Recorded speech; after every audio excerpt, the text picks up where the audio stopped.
그 히브리서 3장 7절부터 19절 내용이 되겠습니다. 자, 우리 남규석 집사님께서 히브리서 3장 7절부터 19절을 읽어 주시기 바랄게요.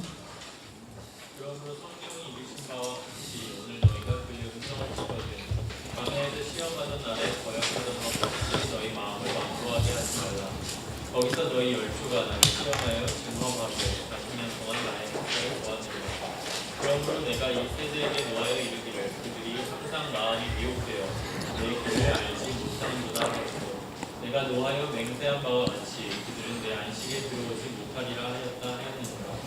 형제들아, 너희는 삼가 혹 너희 중에 누가 믿지 아니하는 악한 마음을 품고 살아계신 하나님에게서 떨어질까 조심할 것이고, 오직 오늘이라 일컫는 동안에 매일 피차 권면하여 너희 중에 누구든지 죄의 유혹으로 완고하게 되지 않도록 하라. 우리가 시작할 때에 확신한 것을 끝까지 견고히 잡고 있으면 그리스도와 함께 참여한 자가 되리라. 성경에 일렀으되 오늘 너희가 그의 음성을 듣거든 경노하시게 하던 것 같이 너희 마음을 완고하게 하지 말라 하였으니, 듣고 경노하시게 하던 자가 누구냐? 모세를 따라 애굽에서 나온 모든 사람이 아니냐? 또 하나님이 40년 동안 누구에게 노하셨느냐? 그들의 시체가 광야에 엎드러진 범죄한 자들에게가 아니냐? 또 하나님이 누구에게 맹세하사 그의 안식에 들어오지 못하리라 하셨느냐? 곧 순종하지 아니하던 자들에게가 아니냐? 이로 보건대 그들이 믿지 아니함으로 능히 들어가지 못한 것이다. 아멘. 여기서 지금 특이한 단어가 완고함이라는 단어예요. 3장 13절에 완고. 그 다음에 또 완고란 단어가 어디 있어요? 15절에도 있죠. 예, 완고하게 하지 말라. 이 완고함이라는 것은 그 하나님 앞에서 그 불행을 자처하는 그러한 제일 안 좋은 그런 죄성입니다. 이 완고함은 어떻게 진행이 되냐면 극한 무관심으로 진행이 되고요. 그 다음에 완고함은 알면서도 불순종하는 모습으로 나타나요. 그래서 이것은 의지적인 그런 반항이 되고요. 그리고 완고함은 내 마음대로 어떤 굴레에서 벗어나는 그러한 모습이 되고, 마지막에 그 완고함의 모습은 이제 막무가내에 대한 막무가내의 모습으로 발전하는 것인데요. 18절과 19절을 보면 이거하고 반대되는 것은 이제 믿음, 그렇죠? 믿음 그리고 순종. 믿음과 순종은 지금 같은 것으로 그렇게 볼 수가 있습니다. 내용이 8절에도 보면 너희 마음을 완고하게 하지 말고. 근데 얼마나 마음이 완악하냐 하면 예수님의 음성을 듣는데도 불구하고 완고하게 하지 말고, 그런 뜻이죠. 하나님의 광야에서 구약에서 하나님의 뜻을 분명히 보여주셨음에도 불구하고 마음을 완고하게 한 그런 상태가 그들로 하여금 40년 동안 그런 어떤 방황의 그러한 결과들이 되는 것을 우리가 봅니다. 그러면서 3장 10절에도 내가 이 세대에게 놓아 이르기를 그들이 항상 마음이 미혹되지 않도록 조심해야 되고요. 그리고 그런 미혹된 상태 속에서는 안식에 들어가지 못하는 그러한 상태가 될 것이에요. 그래서 우리도 12절에 보면은 이러한 완고한 마음 상태가 되지 않도록, 이 완고한 마음에는 말씀이 들어가지 않고 또 권면이 들어가지 않는 그런 상태가 되겠죠. 그래서 살아계신 하나님에게서 떨어질까 조심하라. 우리는 서로 피차 권면하여서 완고하게 되지 않도록 그렇게 하자. 근데 완고함과 반대는 바로 복음을 처음에 붙든 것을 끝까지 붙들고, 그렇죠? 그리고 그리스도와 함께 참여하는 자가 되는 상태, 이것이 완고한 거의 반대고요. 그리고 완고한 것에 반대되는 삶의 모습은 오늘이라는 날에, 그렇죠? 오늘이라는 날에 날마다 주님을 가까이 하며 그의 말씀을 놓치지 않는 삶, 그렇게 지금 이야기를 하고 있습니다. 아무튼 지금 이제 3장 7절부터 지금 이제 7과를 통해서 또 계속 다루게 될 텐데, 여기서 보면은 히브리서 저자는 예수 그리스도가 지금까지 내용을 다뤄보면 다른 모든 선지자들보다, 천사들보다, 또한 모세보다 훨씬 뛰어난 사실을 알려주었습니다. 저자는 예수 그리스도는 하나님의 아들로서 하나님이시며 또한 동시에 완전한 사람으로서 우리의 맏형이시고 또한 그리스도이시며 대제사장이고 사도라고 알려주었습니다. 다 기억나죠? 즉 하나님과 사람 사이의 유일한 중보자이신 사람이신 예수 그리스도를 말합니다. 이러한 점에서 히브리서는 철저하게 크라이스트 센터드, 되게 아주 우리 교회가 서 있는 그러한 파운데이션입니다. 우리 교회는 개혁주의라는 그러한 하나님이 남겨주신 유산을 통해서 그리스도 중심, 즉 개혁주의의 바탕을 두고 그리스도 중심으로 하나님 말씀을 선포하는 그런 특수성을 갖고 있는 교회예요. 그래서 그리스도 중심. 근데 이 히브리서가, 제가 그래서 히브리서를 오래 하는 이유가 우리 교회에 너무나 잘 맞는 그런 성경이라 지금 오래 하게 되는 것 같아요. 그래서 히브리서는 철저하게 그리스도 중심의 신학을 전개하고 있습니다. 히브리서 저자는 독자들에게 첫 번째 경고 및 강력한 권면을 하였고요. 그것이 이제 히브리서 2장 1절이죠. 구약에서도 모세를 통한 구원을 함부로 여기는 자들이 멸망을 당하고 하나님의 징계를 받았거늘 마지막 말씀으로 우리에게 알려주신 그 큰 구원을 정말 놓치는 자들에 대해서 얼마나 하나님의 무서운 진노가 임할 것인지, 그 무서운 진노는 뭐 지옥이죠. 그래서 히브리서 2장 1절은 그러므로 우리는 들은 것에 더욱 유념함으로 우리가 흘러 떠내려가지 않도록 함이 마땅하니라. 여러분 여기에 그냥 마음을 다 두세요. 이 하나님의 말씀이 뭘 놓치면 안 됩니까? 예수님의 복음을 놓치면 안 돼요. 항상 십자가를 놓치면 안 돼요. 십자가가 우리의 모든 것입니다. 아멘입니까? 네, 십자가 전부예요. 이제 히브리 3장에 들어와서 우리가 1절부터 6절까지 다뤘는데, 저자는 그리스도의 신실함과 충성이 우리의 소망과 확신과 자랑이 다시기 때문에 끝까지 예수 그리스도를 우리의 사도, 말씀을 전하시는 사도, 마지막 말씀, 우리 죄 문제를 다루신 대제사장, 그리고 우리의 왕으로 그리스도를 붙들고 있으라고 권합니다. 그러면서 3장 6절에서는 만일 우리가 끝까지 그리스도를 붙들면 우리는 하나님께 속한 자라고 증언합니다. 여러분이 그리스도를 놓치지 않고 끝까지 그리스도를 붙들면 하나님께 속한 자라. 여기서 이 말씀은 대단히 중요한데요. 우리가 끝까지 그리스도를 붙들었기 때문에 그 공로와 끈기로 인하여 우리가 구원을 받는다는 뜻이 아니라, 우리가 끝까지 그리스도를 놓치지 않고 믿음으로 붙드는 것이 입증될 때 우리가 실제로 구원받은 하나님의 자녀임이 확증된다는 사실입니다. 되게 중요해요. 캐톨릭은 성경을, 우리가 이걸 성경이라고 했기 때문에, 성경이기 때문에 교회의 권위가 성경보다 높다고 말합니다. 우리가 이것을 교회가 이건 성경입니다라고 발표했기 때문에 성경보다 교회가 권위가 높습니다. 이게 카톨릭의 입장이에요. 그러나 존 켈빈은 성경은 하나님의 말씀을 담고 있는 것을 교회가 찾아서 정경으로 프로클러메이션, 선포했을 뿐이지 성경은 성경 나름대로의 완전한 고유한 하나님의 작품성을 갖고 있다고 말합니다. 그래서 교회는 성경 아래 있고 교회가 거짓 교회가 된 것은 성경의 권위에 의해서 거짓 교회를 분별할 수 있다. 그러면서 오히려 이러한 성경 위에 교회의 권위를 높이는 카톨릭을 향하여 너희는 배교의 교회고 하나님의 교회가 아니다라고 이 종교 개혁자들은 말하게 됩니다. 근데 지금도 똑같은 거예요. 우리가 어떤 구원을 이루어 가서 내 믿음을 붙든 어떤 공로 때문에 구원을 받는 게 아니라 내가 끝까지 주님을 붙들고 있는 것으로 볼 때 내게 주신 새 생명과 우리에게 은혜로 주신 믿음이 참 믿음임이 그때서야 확인되는 것이, 이것이 깊이가 너무나 깊어서요 우린 잘 모릅니다. 그래서 어떤 사람은 정말 진실로 예수님을 믿는 것처럼 고백하였는데 한때 가룟 유다도 그랬어요. 가룟 유다도 제자들이 볼 때는 12제자들이 가룟 유다를 볼 때는 11제자가 가룟 유다를 볼 때는 한 사람도 의심하지 않습니다. 예수님의 제자로 의심하지 않아요.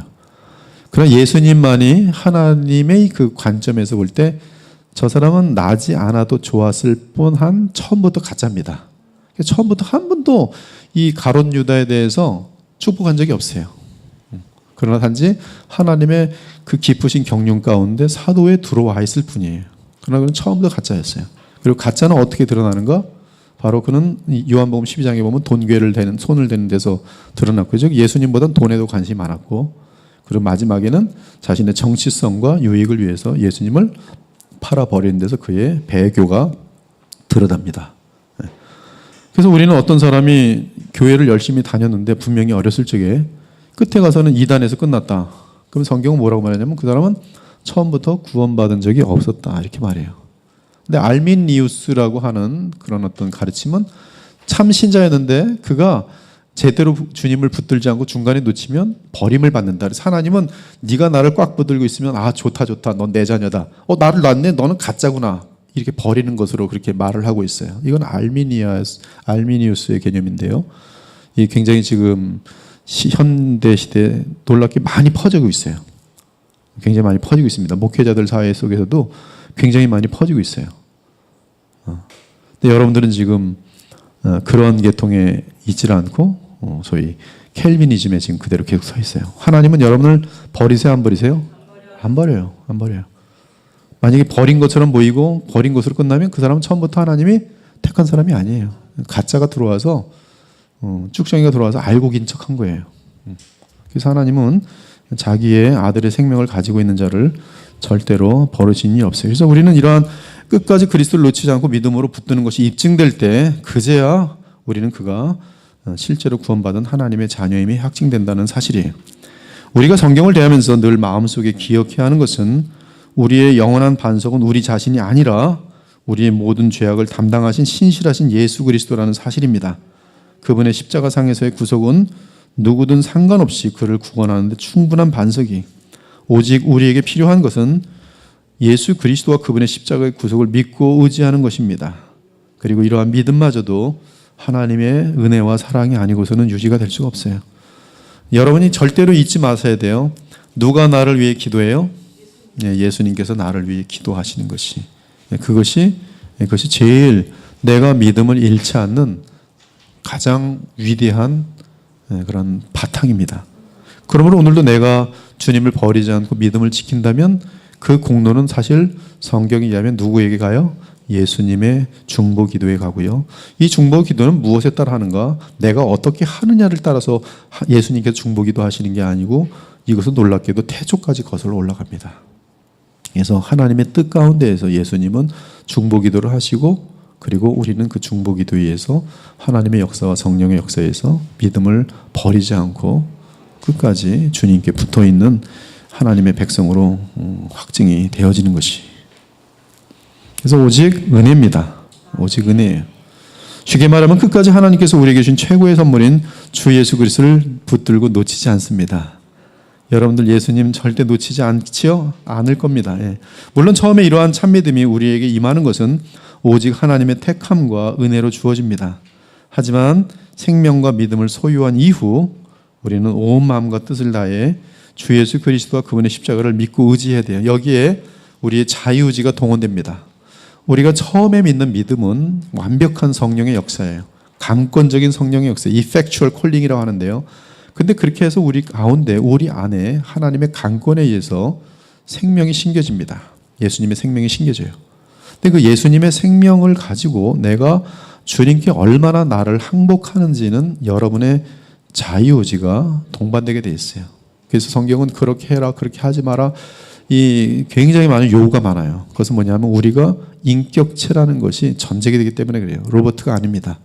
그러니까 여러분들은 주님 나 지금 죄 이기고 싶은데 나는 그냥 이기고 싶지 않아요. 하나님 알아서 해주세요. 이건 지금 성립될 수 없는 기도예요. 어떻게 해야 돼요? 주여 내가 약해서 죄를 범하게 되는데 주님은 죄를 이기고 싶은 마음 정말 갖길 원하고 이러한 주님과의 인격적인 교제가 지금 우리가 책임 있는 존재라는 것이죠. 이런 부분들을 우리는 책임을 하나님께 떠넘겨서는 안 되는 것이에요. 우리는 로봇가 아닙니다. 그러니까 믿음 있는 사람들은 어떻게 돼요? 정말로 노력을 해야 돼요. 근데 무슨 노력을 하는가? 바로 주님을 붙드는 노력을 해야 되는 거예요. 믿음을 행사할 수 있는 노력을 해야 되는 거예요. 내 힘 가지고 안 되기 때문에 더욱 주님을 붙드는 노력을 해야 되는 것이. 너희는 마음에 근심하지 말라. 하나님을 믿으니 또 나를 믿으라고 요청합니다. 믿음을 주신 예수님께서는 또 나를 믿으라 요청을 해요. 그래서 우리는 믿어야 돼요. 나의 의심을 복종시키고 믿어야 돼요. 평안을 너희에게 끼치노니 곧 나의 평안을 너희에게 주노라. 내가 너희에게 주는 것은 세상이 주는 것과 같이 아니하니라. 수고하고 무거운 짐진 자들아 다 내게로 오라. 와야 돼요. 지금 오라 그랬으니까 와야 돼요. 자동으로 버튼을 딱 누르면 우리 남기석 씨는 부르륵 오는 게 아니에요. 자동이 아니란 말이에요. 와라. 아, 싫은데요? 그럼 안 오는 거예요. 그럼 어떻게 해요? 예수님이 때리죠. 오래니까 왜 하나? 매를 맞고 나서요. 이렇게 아프지? 안 갈래. 이거 완고함으로 해서 안 가는 거면 그럼 또 때리십니다. 그러니까 안 버리세요. 완전히 그냥 가루가 될 때까지 때리시고 돌아오게 하고야 마세요. 너무 늦기 전에 빨리 가야죠. 그래서 돌아오긴 돌아오는데 어떤 사람은 너무 늦게 돌아와서 호흡을 마칠 때 돌아와요. 근데 그 사람은 눈이 활짝 열리면서 내 인생을 낭비함이 가장 큰 죄구나라고 그렇게 깨닫게 돼요. 존 파이퍼의 글 중에 여러 좋은 책들이 많이 있지만 Wasting Your Life, Don't Waste Your Life, 내 인생을 낭비하지 말라는 책이 있는데요. 그 내용 속에 보면 나중에 인생을 낭비한 것 때문에 가장 후회할 것이다 라고 내용이 들어있어요. 근데 저도 제 인생을 돌아보니까 이 젊었을 적에 너무나 많은 인생을 낭비했어요. 웬 그렇게 카드놀이를 좋아했는지. 그런 것들이 그때 그런 것 좀 하지 말고 좀 지금 우리 교회 청년들처럼 좀 성경 좀 많이 읽을 걸.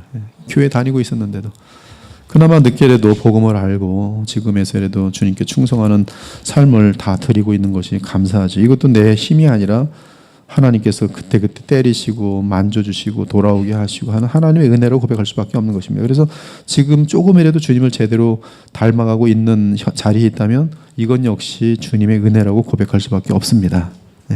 오라 그럴 때 가야 돼요. 또 내게 배우라고 말씀해요. 지금 겸손한 나의 멍에를 메고 배우라. 배우셔야 돼요. 많이 배우셔야 돼요. 공부 열심히 하십시오. 성경 자꾸 보십시오. 오늘도 집에 가서 갈등을 할 겁니다. 텔레비전을 보면서 누워서 이렇게 쉴 건가? 아니면 한 구절에도 또 성경을 볼 건가? 쉰다고 뭐 죄가 되는 게 아니에요. 주일날 쉬어야죠. 근데 쉬지 않고 성경을 보는 사람은 그만큼 또 배우는 거예요. 근데 이걸 1년은 어떤 사람은 내내 쉬었고 어떤 사람은 1년 내내 공부했어요. 그럼 1년 후의 차이는 굉장히 커요. 한 사람은 1독이 벌써 끝났고 2독이 끝났고 이 사람은 아직도 1독이 안 끝났어요. 10년 후에 차이가 확 나요. 한 사람은 예수님을 엄청 닮아 있고 한 사람은 여전히 5년 전의 모습처럼 희미한 상태로 그냥 간신히 가고 있어요. 그러니까 여러분의 결정일 뿐이에요. 근데 예수님은 오라 배우라. 배우겠습니다. 오늘도 시간 낭비하지 않고 배우겠습니다. 그러면 되어지는 것이. 하지만 우리가 예수 그리스도와 그분의 구속을 놓칠 때 곧바로 하늘의 안식을 잃게 됩니다. 그리고 완고한 가운데 불신의 상태가 지속되면 그때는 우리가 지닌 믿음이 참 믿음인지 거짓 믿음인지 혼동됩니다. 이때는 구원의 여부 역시 확인할 수 없어요. 그 이유는 우리가 하나님의 자녀로 확증되는 유일한 길은 오직 그분을 나의 유일한 구세주와 왕으로 모시고 그분을 믿고 순종하는 상태에 있어야만이 우리는 내가 구원받은 그런 누리는 거죠. 누리는 거예요. 지금 폴 워셔라는 분이 있어요. 혹시 들어본 이름일지 모르겠는데요. 폴 워셔 그분이 쓴 내용 중에 현대 교회를 향한 10가지 고발이라는 것이 있어요. 뭔지 폴 워셔가 그 설교 때문에 사실은 이제 그 인터넷에 그 유튜브 조회가 뭐 수십만 수백만이 되면서 이제 세계적으로 알려진 개혁주의권 내에서는 알려진 분인데 이분이 그 자리 가기까지는 뭐 많은 욕도 먹고 또 복음의 사람인지에 대한 의심도 많이 받았어요. 굉장히 뭐냐면 과격한 말들을 많이 했거든요.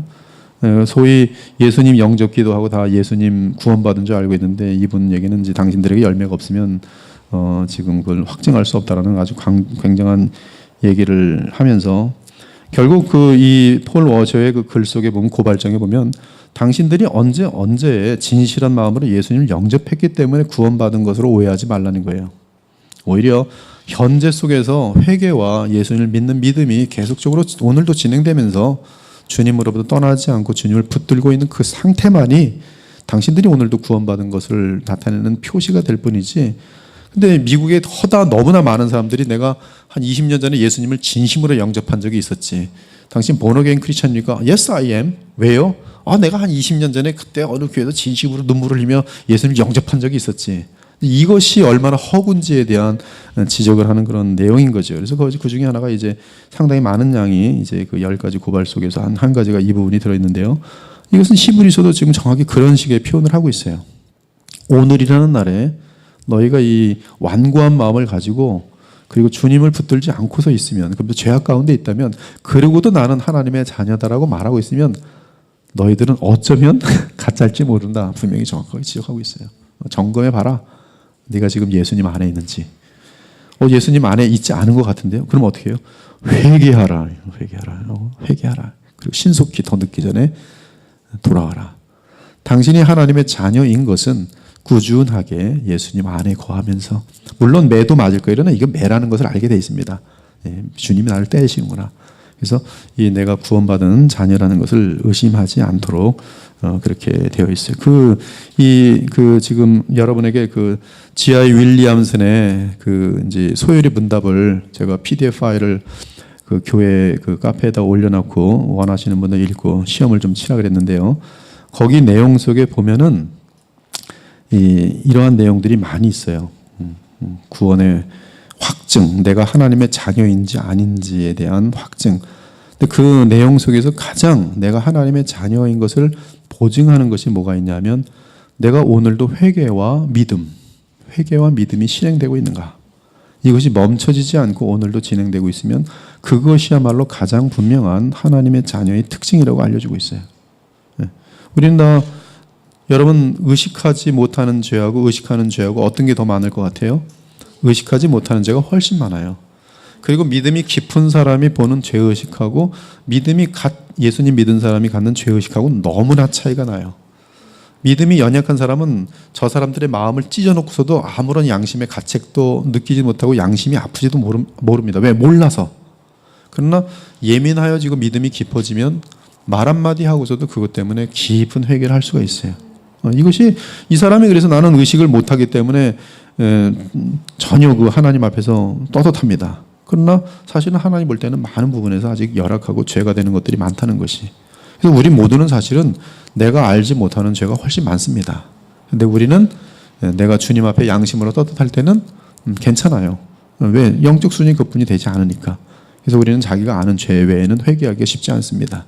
그래서 이런 것을 전제로 해서 어떤 사람은 주여 내가 알지 못하는 죄까지 다 용서하여 주시옵소서. 그렇게 많이 또 그렇게 할 필요도 없어요. 이미 여러분 자신들이 여러분에 대해서는 이미 하나님께 다 평생을 다 용서해 놓으셔서 지옥에 떨어지지 않습니다. 그래서 우리는 자기 양심이 예민하게 느끼는 부분만 회개하게 되는데요. 근데 이 양심이 더 많이 예민하여질 수 있도록 깊어져야 된다는 것이죠. 지금은 요새는 지금 굉장히 무서운데요. 이제 배교의 그런 가짜들이 지금 많이 등장하고 있어요. 그래서 잘 아시다시피 지금 인천에서는 지금 동성애 퀴어 축제가 벌써 열렸고요. 그리고 목사들 중에서도 이제 공식적으로 동성애를 지지하는 목사들이 나서고 있어요. 나타나고 있습니다. 그들은 이제 앞으로 양쪽으로 많아질 거예요. 그들은 여기에 대해서 양심의 가책 느끼지 않아요. 그리고 성경으로 이것을 합리화시킬 것입니다. 내 양심이 그런 건 아닌가 확인하라는 것이죠. 제 설교가 성경대로 곧바로 지적을 할 때 어떤 분은 이게 튕겨나가요. 왜냐하면 이 세상에서의 사고방식하고 성경의 사고방식이 꽝 부딪히는데 이들 눈에 볼 때는 이 설교가 고리타분해요. 예를 들어서 아내들이여 남편에게 순종하라. 여기에 가장 많은 반발이 일어납니다. 이건 목사님이 유대교 아닌가, 유교가 아닌가, 고리타분한 얘기를 오늘도 하시네. 아니에요. 그것이 돼야지만이 하나님의 말씀이 그 가정에 임합니다. 네. 그렇기 때문에 외치는 거예요. 말씀이냐 내 생각이냐의 싸움이. 근데 남편에게 날마다 대들면서 욕을 바가지로 해서 아침에 출근시켜놓고도 회개 안 해요. 왜? 그렇게 세상적으로 사고방식이 됐기 때문에. 근데 성경에 의해서 이제 생각이 바뀌면 내가 오늘 아침에도 남편을 그렇게 마음 아프게 해서 보냈구나. 주여 용서하여 주시옵소서. 절대로 오늘 저녁엔 그리 아니하겠습니다. 도와주시옵소서. 이러면서 이제 기도하면서 아름다운 아내로 변화되는 것이죠. 회개와 믿음이 계속 동반되는 것은 우리가 주님과 함께 지금 동행하고 있다는 뜻이죠. 그러므로 비록 연약하여 죄로 쓰러질 때가 있더라도 오직 주 예수님만이 나의 구세주이며 나의 왕이라는 사실을 놓치지 말고 회개하기 바랍니다. 그러면 그 사람은 분명 주 예수 그리스도께 속한 하나님의 백성으로 날마다 확인될 것이. 하지만 어떤 사람이 수십 년간 교회를 잘 다니면서 예수 그리스도를 진심으로 믿는 것 같았지만 어느 날부터인가 주께로부터 멀어지더니 호흡이 마치는 그날까지 영영 주께로 돌아오지 않는다면 그 사람은 처음부터 가짜 신자였음이 드러나는 것이, 그러한 성경의 인물로는 사울 왕이 있고요, 가론 유다가 있고, 바울 당시에는 데마 및 알렉산더와 같은 사람이 있었어요. 믿음과 착한 양심을 가지라 어떤 이들은 이 양심을 버렸고 그 믿음에 관하여는 파선하였느니라. 그 가운데 후메네오와 알렉산더가 있으니 내가 사탄에게 내준 것은 그들로 훈계를 받아 신성을 모독하지 못하게 하려 함이라. 데마는 이 세상을 사랑하여 나를 버리고 데살로니가로 갔고, 그레스게는 갈라디아로, 디도는 달마디아로 갔고. 이처럼 누구든지 그리스도를 놓치고 또한 십자가의 길을 부정한다면 그가 바로 하나님께로부터 멀어진 자로서 배도자입니다. 성경은 배도자의 믿음은 처음부터 거짓 믿음이라고 증거해요. 즉 주님이 나의 목적이 아니라 주님은 나의 수단의 믿음이죠. 그들이 우리에게서 나갔으나 우리에게 속하지 아니하였나니 만일 우리에게 속하였더라면 우리와 함께 거하렸으려니와 그들이 나간 것은 다 우리에게 속하지 아니함을 나타내려 함이니라. 여기 보면 이제 원어로 보면 상태가 되게 중요한데요. 현재형으로 썼느냐, 뭐 과거 완료를 썼느냐. 여기 보면 처음부터 우리에게 속하지 아니한 것을 드러내는 것이 바로 이 복음의 공동체를 떠나서 이 유대교나 다른 종교로 하는 것이죠. 그래서 교회에 다니다가 제 친척 중에도 있어요. 기독교 가서 교회에서 철야 기도도 하고 막 그러던 사람들인데 시집을 불교 신자에게 딱 가더라고요. 그러더니 제가 이제 미국 갔다 돌아와서 만났는데 저보다 누나였어요. 야, 난 지금 불교 신자야. 그래. 그게 아무렇지도 않은 거예요. 아니, 누님 그렇게 어렸을 때 철야 기도도 하고 그렇게 눈물을 흘리면서 기도한 건 다 어디 갔습니까? 했더니 아이, 그땐 다 그런 거고 지금은 우리 남편하고 불교 열심히 다니는데 좋다야 뭐 이래요. 네. 그런 거예요. 아, 가짜였구나 처음부터. 네, 그런 일이 많아요. 그들은 이전에 고백한 참된 신앙을 철저하게 부인하고 이제 다른 것을 믿습니다. 히브리서를 받는 유대 그리스도인들 중에도 그러한 자들이 있었습니다. 그들 중에는 이전에 예수 그리스도만을 믿어야 구원 얻는다고 고백했으나 이제는 모세의 법대로 행하여 구원을 얻을 수 있다고 신앙 고백을 바꾼 자들이 있습니다. 바로 이들이 십자가의 은혜를 저버린 배도자들입니다. 그들은 구약의 제사 제도로 돌아가야 한다는 미혹을 받아들였고 결국 그들 중에는 주 예수 그리스도의 구속을 부인하는 배도의 죄를 짓는 자들이 있었습니다. 이러한 배도라는 배경의 긴급한 상황에서 히브리서 저자는 그들에게 복음의 진리를 재선포하기 위해서 히브리를 썼죠. 히브리서의 요약은 뭐예요? 누구에게로 돌아오라? 예수님께로 돌아오라. 예수님의 무엇? 십자가에. 즉 히브리 저자는 그 누구라도 하나님께서 마지막 말씀으로 보내신 그리스도 예수와 그분의 십자가의 구속을 거부한다면 그는 결코 구원하는 믿음을 소유할 수 없다고 경고한 것이. 그러나 우리가 참된 신자들은 염려할 필요가 없어요. 그 이유는 주께서 피로 값주고 사신 백성은 주께서, 주어가 중요해. 누가? 주께서 끝까지 놓지 않기 때문입니다. 나는 아르미니안 사람들이 굉장히 교만해 보여요. 나는 꽉 붙들겠는데 너희들은 왜 안 붙들겠니? 안 붙으니까 너희들 멸망이지. 나는 꽉 붙들었어. 이게 자기네들의 그 공로를 지금 취하고 있는 것이죠. 어느새 이들은 하나님께서 나를 붙들고 있는 그런 은혜들을 다 망각해버리는 것이. 내가 붙들었다. 내가 지금. 그러면서 하는 말이 지금 목사님처럼 그렇게 하나님의 은혜로 붙든다고 하면 이게 다들 안일해진다는 거예요. 근데 로마서를 읽어보세요. 로마서는 철저하게 은혜를 얘기하고 이 은혜로 악한 사람들은 은혜를 그럼 더하게 하려고 죄를 짓자 이렇게 말하는 사람들이 생겨납니다. 아주 악한 사람들이죠. 근데 바울이 뭐라는지 아세요? 은혜를 참으로 아는 자들은 absolutely not, 그럴 수 없다는 거예요. 하나님의 사랑을 정말로 그 마음으로 알게 되어지면 그때야 비로소 진정으로 변화되는 것이지, 하나님의 은혜가 우리를 구원한다 그러면 마음껏 더 죄를 지면 은혜가 더 커지겠네, 이렇게 되지 않는다는 거예요. 이렇게 되는 사람은 하나님의 은혜를 지금 알지도 못하고 도리어 지금 욕먹히는 신성모독의 배교의 죄를 더하고 있는 것이지. 그러니까 우리는 지금도 내가 무엇으로 인해 변한다고요? 성경은 오직 은혜로만 변한다고 분명히 말씀하고 있어요. 성경은 사실 항상 두 개의 밧줄을 우리에게 줍니다. 하나는 지옥이라는 분명한 경고의 밧줄 주고요. 그리고 하나는 오직 은혜라는 그런 밧줄을 줘요. 플러스 한 가지 더 밧줄이 있다면 상급이라는 밧줄까지도 줘요. 이것을 우리가 알면 우리의 마음은 예수님을 향하여 더 강하게 매어 달리고 달려갈 수 있도록 되어 있습니다. 그래서 아버지께서 내게 주시는 자는 다 내게로 올 것이요 내게 오는 자는 내가 결코 내쫓지 아니하리라. 나를 보내신 이의 뜻은 내게 주신 자 중에 내가 하나도 잃어버리지 아니하고 마지막 날에 다시 살리는 이것이니라. 예수님이 실수하십니까? 절대 실수 안 합니다. 내 양은 내 음성을 들으며 나는 그들을 알며 그들은 나를 따르느니라. 내가 그들에게 영생을 주노니 영원히 멸망하지 아니할 것이요 또 그들을 내 손에서 빼앗을 자가 없느니라. 그들을 주신 내 아버지는 만물보다 크심에 아무도 아버지 손에서 빼앗을 수 없느니라. 아버지 손에서 누가 빼앗을 수 있어요? 아무도 없어요. 여러분 감사해요? 감사하지 않아요? 여러분이 그런데 주님으로부터 떠나려 그러면 하나님은 어떻게 해요? 반드시 때려요. 네, 때려요. 그게 답이에요. 그러니까 매 맞고 싶으면 주님을 멀리 하시면 돼요. 이러한 분명한 진리를 확인한 후에 이제 7절부터 19절까지의 내용이 되는 것인데요. 먼저 이 본문을 이해하려면 가나안 땅에 대한 약속과 하나님의 안식을 이해할 수 있어야 합니다. 가나안 땅에 대한 약속은 하나님께서 아브라함과 및 그의 후손에게 하신 약속이죠. 그런데 출애굽한 이스라엘 백성 가운데 그 약속을 누린 자는 갈렙과 여호수아밖에 없었습니다. 한편 하나님의 안식은 오직 그리스도의 구속을 통해 허락됩니다. 구약이든 신약이든 언제나 그것은 동일한 진리예요. 즉 예수 그리스도의 대제사장의 역할을 통해 신자들은 하나님의 안식에 이를 수 있습니다. 이때 구원받은 신자들이 안식을 누리는 비결은 그리스도를 의지하는 믿음이에요. 그래서 구약도 하나님의 안식을 누리는 비결은 하나님이 보내실 메시아를 믿음으로 말미암아 그들은 구원 얻으며 또한 안식도 누리게 되는 것이죠. 구약에서는 그 안식을 적과 꿀이 흐르는 가나안 땅으로 예표합니다. 그렇죠? 여러분들 뭐 다 잘 아는 내용이죠.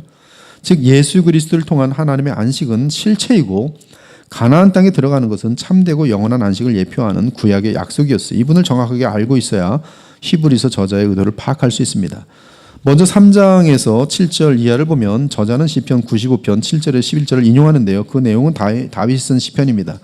그런데 히브리서 기자는 그 말씀을 성령께서 하신 말씀이라고 증거해요. 즉 다윗이 쓴 것을 성령이 하신 말씀이라는데 그렇다면 다윗을 통해서 지금 누가 지금 영감을 부어주신 거예요? 성령의 영감을 받아서 지금 다윗 쓴 글들이죠. 그러므로 성령이 저자가 되시는 것이죠. 즉 다윗이 성령으로 충만하여 쓴 것이기에 성령의 음성이라고 말한 것이지만 또한 동시에 다윗의 시를 인용하여 히브리서 기자가 성령으로 충만한 상태에서 히브리서 기자도 지금 성령이 충만하죠. 그리고 그것을 우리에게 말한 내용이기 때문에 성령에 이르신 바라고 말할 수 있습니다. 아무런 하자가 없어요. 그러면 일단 먼저 시편 95편 7절에서 11절을 보면은 그는 우리의 하나님이시요 우리는 그가 기르시는 백성이며 그의 손이 돌보시는 양이기 때문이라 너희가 오늘 그의 음성을 듣거든 너희는 무리바에서와 같이 또 광야의 마사에서 지냈던 날과 같이 너희 마음을 완악하게 하지 말지어다. 그때 너희 조상들이 내게 행한 일을 보고서도 나를 시험하고 조사하였도다. 내가 40년 동안 그 세대로 말미암아 근심하여 이르기를 그들은 마음이 미혹된 백성이라 내 길을 알지 못한다 하였도다. 그러므로 내가 노하여 맹세하기를 그들은 내 안식에 들어오지 못하리라 하였도다. 이것이 이제 시편에서 다윗이 쓴 글인데요. 여기 시편 95편의 내용은 그 대상이 하나님의 자녀들입니다. 그들에게 완악하지 말라고 당부하는 내용이에요. 그러면서 오늘 본문에 보면 본문을 보세요. 본문을 보면은 10절을 보면요. 그 3장 10절을 보면 그러므로 내가 이 세대에게라고 돼 있고요. 지금 우리 본문의 3장 10절은 이 세대라고 돼 있고요. 그다음에 그 시편 95편 10절을 보면요. 거기는 그 세대라고 돼 있어요. 그 세대. 예, 그렇죠? 시편 95편 10절에 보면은 그 시대라고 돼 있어요. 그렇죠? 내가 40년 동안 그 세대로 말미암아. 그다음에 히브리서 3장 10절 보면 이 세대에게라고 돼 있어요. 그리고 내용도 광야 40년의 무리바와 마사를 정확하게 지적하고 있습니다. 그러면서 11절을 보면은 지금 시편 95편 11절을 보면은 주께서 그들은 내 안식에 들어오지 못하리라고 선포합니다. 사실 구약의 광야 사건으로 보면 안식에 들어가지 못한 것은 가나안 땅에 들어가지 못한 것을 말하는 것이죠. 구약에서 가나안 땅에 들어가지 못한 것은 지금 안식에 들어가지 못한 것으로 분명히 지금 분명한 메시지를 그렇게 주고 있어요. 그럼에도 다윗과 히브리서 기자는 가나안 땅에 들어가지 못한 사건을 지금 히브리서로 들어오면서는 예수 그리스도를 믿지 아니함으로 하나님의 안식에 들어가지 못한 사건과 연결시켜 놓고 있습니다. 이해가죠? 네, 지금 히브리서에서는 너희들이 안식에 들어가지 못하는 이유는 예수 그리스도를 믿지 아니함으로 들어가지 못한다. 그렇게 지금 연결시키는 것이에요. 지금 구약의 사건을 가지고. 즉 히브리서 3장 10절을 보면 출애굽 직후의 광야 시대를 의미하는 그 세대라고 하지 않고 예수님 구속 이후의 시대를 말하기 위한 이 시대라는 의도적인 그런 표현을 쓰면서, 그렇죠? 히브리서 95편을 지금 예수님이 구속이 완성된 이후의 세대로 지금 적용하고 있는 것이죠.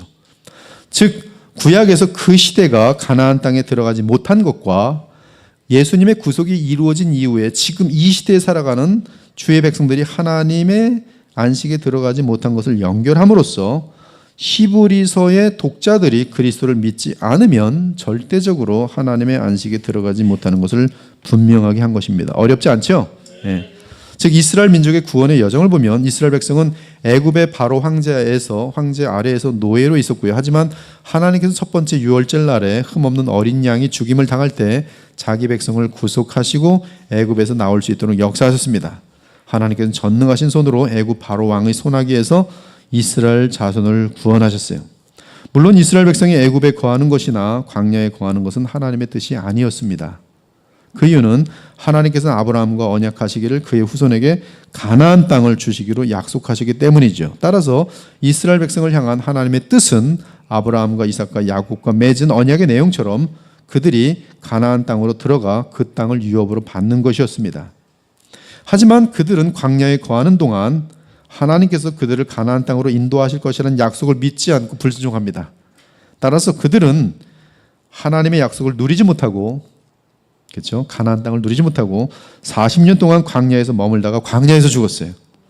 이는 그들이 하나님의 약속을 믿지 않았기 때문입니다. 가나안 땅에 들어가는 그 하나님의 약속, 내가 너희를 가나안 땅으로 인도하리라는 그 약속을 믿지 않았기 때문에 그들은 가나안 땅에 들어가지 못했어요. 그러나 애굽을 떠난 자들 중에서 주의 약속 및 주 하나님을 믿은 자들은 가나안 땅에 들어가서 여호수아 갈렙 있죠. 대표적인 인물로. 그리고 그 자녀들이 있겠죠. 주의 약속을 체험하며 맛보았습니다. 그 영광을 누린 자는 겨우 2사람밖에 없었는데 출발한 사람들 중에는 갈렙과 여호수아였어요. 그들이 하나님께서 아브라함에게 하셨던 약속의 성취를 체험할 수 있는 영광을 누린 이유는 하나님의 약속을 믿었기 때문이에요. 이것만이 지금 사실입니다. 그렇다면 광야에서 죽은 이스라엘 백성들은 전부 지옥에 떨어졌는가? 항상 사람들은 이렇게 이제 연결시키는 것이죠. 지금 그러한 이야기를 하는 것이 아닙니다. 지금 핵심 뭐냐면 그 이유는 지금 광야에서 죽은 자들의 자녀들이 여호수아의 인도하에 요단강을 건너 약속의 땅에 가나안에 들어왔기 때문이죠. 그렇다면 광야에서 죽은 자들의 자녀들은 가나안 땅에 들어갔으니 천국에 들어간 것인가? 그런 건 아니겠죠. 가나안 땅에 들어갔다고 해서 지금 천국에 들어간 거 그게 아니란 말이에요. 왜냐하면 지금 그 광야에서 태어난 많은 사람들이 지금 가나안 땅에 다 들어갔는데요, 그렇죠? 60만의 사람이 다 들어갔는데 그럼 이 사람들은 구원받은 사람들인가? 그 뜻은 아니라는 것이죠. 그렇다면 광야에서 죽은 자들 자녀들은 가나안 땅에 들어갔으니 천국에 들어간 것인가? 그런 얘기가 아니다. 지금 초점은 하나님께로부터 어떤 약속을 받은 사람들이 그 약속을 믿으면 그 약속을 지키시는 하나님의 신실하심 때문에 그 약속의 결과를 맛보고 누리지만, 그 얘기를 하는 것이죠. 좀 가나안 땅을 약속했으면 그걸 믿는 사람은 가나안 땅을 누리지만 믿지 않는 자는 그 약속의 결과를 맛보지 못한다는 사실을 지금 말하려고 하는 것이죠. 따라서 가나안 땅의 약속을 받은 60만 중에 그들이 믿기만 하면 가나안 땅에 들어가 하나님의 약속의 성취를 맛보았을 텐데 그들이 믿지 않고 불순종하고 완고하였기 때문에 하나님의 약속의 성취를 맛보지 못하였다는 사실을 지금 말하고 있는 것입니다. 그런데 하나님께서는 마지막 언약으로 복음을 주시면서 그리스도를 믿으면 그리스도와 함께 엄청난 복을 주실 것이라고 약속하세요. 그 복은 안식입니다. 진정한 안식이 하늘의 평안입니다. 온갖 신령한 복들입니다. 만일 그 약속을 끝까지 믿고 순종하면 갈렙과 여호수아처럼 안식에 들어갈 것입니다. 그러나 그렇지 않으면 불신과 불순종으로 인하여 광야에서 멸망한 자들처럼 참된 안식을 누리지 못할 것입니다. 그 안식은 사실 창세 때부터 있었던 하나님의 안식입니다. 그러나 인간 세상에 죄가 들어온 이후로 그 안식은 그리스도께서 구속을 이루시기까지는 허락되지 않았습니다. 그러나 이제 마지막 말씀이 오셨고 또한 그리스도 예수께서 십자가상에서 구속을 이루셔서 우리에게 사도와 대제사장이 되셨기 때문에 우리는 그분을 믿기만 하면 하나님의 안식을 누릴 수 있게 되었어요. 그리고 그 안식은 주 예수 그리스도께서 재림하실 때 이 땅에 완전하게 실제로 영원히 임하게 될 것입니다. 하지만 이 엄청난 복 역시 주의 새 언약인 복음을 믿지 않으면 구약의 사람들이 가나안 땅의 그 즐거움을 누리지 못했던 것처럼 우리도 만일 그리스도 안에 주어진 이 안식을 믿지 못한다면 결코 새 언약인 복음을 믿지 못한다면 결코 진정한 안식의 실체를 누릴 수 없다.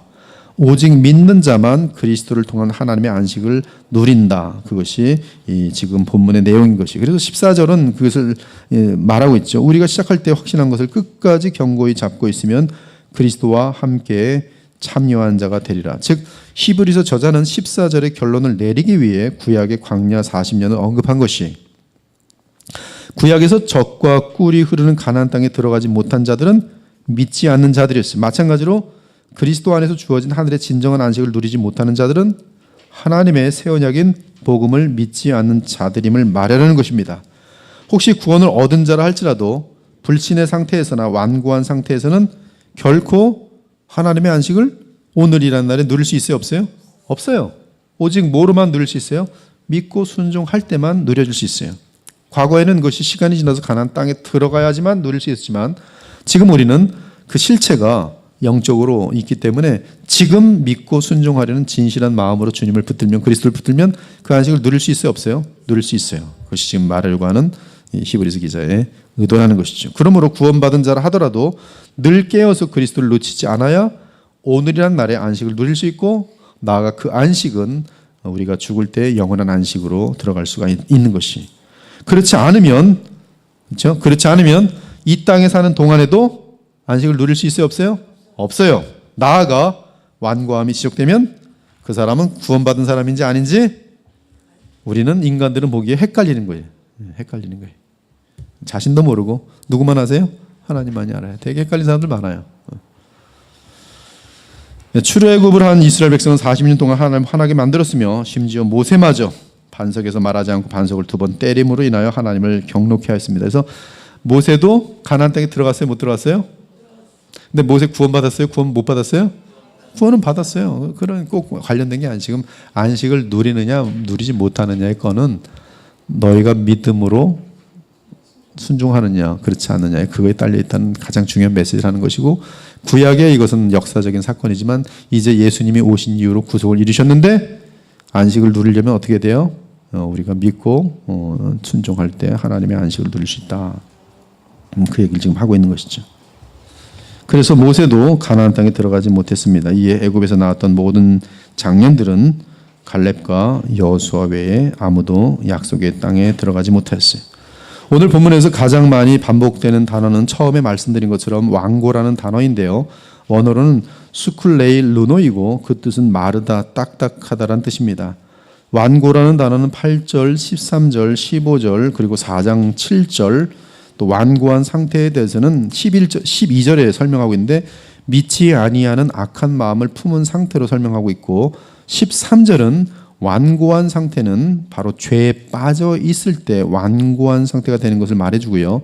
18절은 하나님께 순종하기를 계속 거부하는 상태임을 알려줍니다. 그것이 완고한 것이 하나님께 순종하기를 계속 거부하는 것이. 그리고 19절은 완고한 상태는 믿지 않는 상태라고 결론을 내립니다. 따라서 완고한 상태에서는 하나님 안식에 들어갈 수 있어요? 없어요? 없어요. 분명하죠. 분명합니다. 완고함은 인간의 마음이 하나님으로부터 멀어진 것이며 하나님의 계시된 뜻에 순복하는 대신에 자기 멋대로 고집하며 행동하는 것을 말합니다. 완고함이란 하나님을 믿기를 거절하고 불순종하며 대적하는 상태를 말합니다. 그들은 제멋대로 행하며 하나님의 길을 인정하지 않아요. 그들은 항상 마음에 미혹되어 하나님의 뜻과 길을 알지 못합니다. 오늘이라는 날을 히브리서 저자는 강조합니다. 오늘 바로 이 날이 중요할 뿐이에요. 우리 모두에게는. 그래서 여러분들은 과거를 빨리 잊으시고 미래에 대해서는 영원한 새하늘과 새 땅과 예수님의 그 주실 상급을 바라보는 궁극적인 소망을 갖고 있지만 그 우리의 삶의 가장 중요한 관심은 오늘에 있어야 돼요. 오늘. 이스라엘 백성은 매일 광야에서 하나님의 역사를 보았습니다. 그들은 하나님께서 모세를 통해 율법을 선포하시는 것을 들었으며 그들은 아침마다 하늘로부터 내리는 만나를 받아 먹었습니다. 하지만 그럼에도 그들은 하나님을 믿지 않았으며 계속 하나님을 대항하여 불순종하였어요. 그들은 오늘이라는 날에 날마다 지속적으로 불순종으로 하나님의 분노를 야기하였습니다. 이에 저자는 오늘을 언급하면서 완고하지 않기를 권합니다. 지금 당장 그리스도를 믿고 행동할 것을 요청합니다. 그리고 독자들은 하나님의 구원의 제안에 오늘 반응할 수 있어요. 내일 하겠다는 사람은 그 내일이 언제나 어디까지 가요? 호흡이 마치는 그날까지 가는데 그날도 못하고 결국 영원으로 들어가요. 많은 사람들이 난 예수님 믿을 때 죽기 바로 직전에 믿을 거야. 그래서 예수님 믿습니다. 그리고 천국 들어갈 거야. 자기 생각이죠. 마지막 순간에 그렇게 믿어지는 게 아니에요. 그리고 그러한 고백도 하기 전에 갑자기 죽는 일들이 허다합니다. 그래서 오늘이 중요해요. 나의 구원을 확증해야 될 날은 오늘밖에 없어요. 지금 당장 그리스도를 믿고 행동해야 돼요. 독자는 하나님의 구원의 제안에 오늘 반응해야 합니다. 오늘 외에는 기회가 없어요. 오늘 그리스도인의 삶을 시작할 수 있으며 오늘 그리스도인의 삶을 유지하며 하나님의 뜻을 이룰 수가 있어요. 오늘 여기까지만 하고 계속 다음 주에 하나님의 뜻을 시험하지 말라 또 계속 하겠습니다. 오늘 귀한 내용을 다뤘는데 하나님이 여러분을 사랑하심이 얼마나 무한하시고 깊으신지 감사하시면서 세상을 본받지 말고 너무 세상 일들에 마음 쓸리지 말고요. 주님 앞에서 아름다운 마음, 온유한 마음을 갖고 주님처럼 착하게 오늘도 또 계속 살아가는 한 주간 되기를 간절히 부탁드릴게요. 우리 기도하고 마치겠습니다. 예수님 감사합니다. 우리는 참 주님을 얼마나 많이 버렸었는지요. 주님의 가슴을 찢는 악한 말들과 또한 분노를 일으킨 일들도 얼마나 많고 내 뜻대로 되지 않아서 하나님을 위협하고 또 하나님 앞에 참 경망스러운 언행과 또 행동을 한 그런 과거들의 모습들이 얼마나 많은지요. 참으로 우리가 가룟 유다와 같은 모습들이 없다고 말할 수 있는 사람이 누가 있겠습니까? 그러나 그러한 우리를 하나님은 단 한 번도 버리신 적이 없이 사랑의 매로 때려주시고 또 우리에게 좋은 만남을 허락해 주시고 그래서 마침내 하나님의 은혜가 얼마나 큰지 그것을 알 수 있는 자리까지 나와서 이제는 철이 든 가운데 주님의 은혜 때문에 그 은혜의 강권함을 받아서 주님을 자발적인 마음으로 사랑하는 자리까지 오게 하심을 감사합니다. 저희들로 하여금 언제나 십자가에 주님을 놓치는 일이 없게 하시며 호흡 마치는 그날까지 십자가에 예수님을 붙들고 그 은혜 가운데 살아갈 수 있는 저희들이 될 수 있도록 도와주옵소서. 우리가 아름다운 삶을 살 수 있는 힘이 우리에게 없음을 고백합니다. 오직 주님의 사랑만이 우리를 변화시키고 우리를 끝까지 인내하게 하시며 또한 우리가 하나님의 기쁜 열매를 맺는 그런 자리까지 나가게 하는 줄 믿으니 주님 긍휼히 여겨주시고 주의 풍성한 은혜를 또 열매를 우리들에게 허락하여 주옵소서. 오늘도 돌아가는 발걸음에게 감사와 은혜가 충만케 하시며 정말 가족들이 먼저 사랑이 넘치고 서로 용납하고 붙들어주는 가족들이 되게 하시고 사회에서도 빛과 소금의 역할을 넉넉히 감당할 수 있도록 하나님 인도하여 주시옵소서. 감사드리며 살아계신 우리 주 예수 그리스도의 이름으로 기도 올려옵나이다. 아멘. 예, 감사합니다.